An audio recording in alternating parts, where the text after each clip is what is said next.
avec ces accords, la France choisit dans nos États des élèves officiers pour aller les former. C'est à travers ces mêmes accords. Mais en réalité, ces officiers qui partent se former pour la plupart, pour la France, ils viennent pour servir l'État français dans leur pays. Ils ne viennent pas pour servir nos pays. Ils les forment pour qu'ils viennent servir les intérêts de l'État français. J'en veux pour preuve. Lorsque nous nous sommes révoltés, beaucoup d'officiers au Burkina qui ont été formés en France ont été immédiatement contactés pour leur dire que c'est le moment de se mettre en action parce que vous avez été formés pour ça, pour servir les intérêts de la France. La plupart de ces officiers nous ont rendu compte, nous avons pris acte et nous continuons de suivre. Lorsque un officier formé en France arrive dans son pays et par malheur meurt soit par accident ou bien sur le champ de bataille, en France, il y a une nuit d'hommage aux morts dans l'armée, comme partout ailleurs.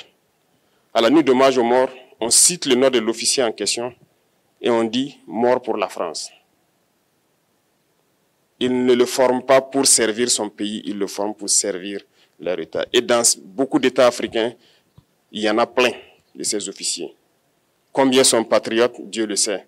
C'est une leçon que Emmanuel Macron a donnée encore aux chefs d'État africains, de se rattraper et de pouvoir vraiment mener cette lutte contre l'impérialisme.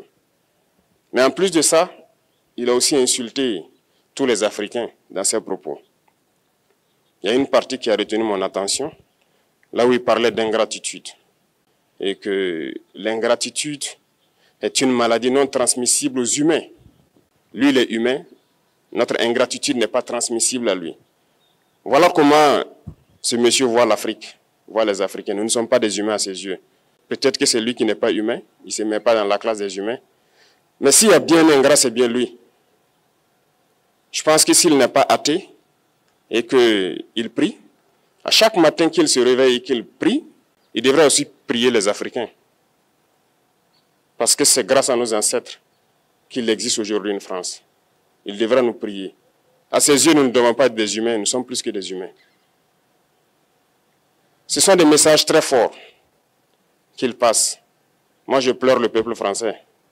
Mais quand même, il est bien pour l'Afrique. Il est un mal nécessaire pour nous. Ceux qui veulent se réveiller, se réveillent. Ceux qui ne veulent pas se réveiller, comme on le dit, on ne peut pas réveiller quelqu'un qui ne dort pas.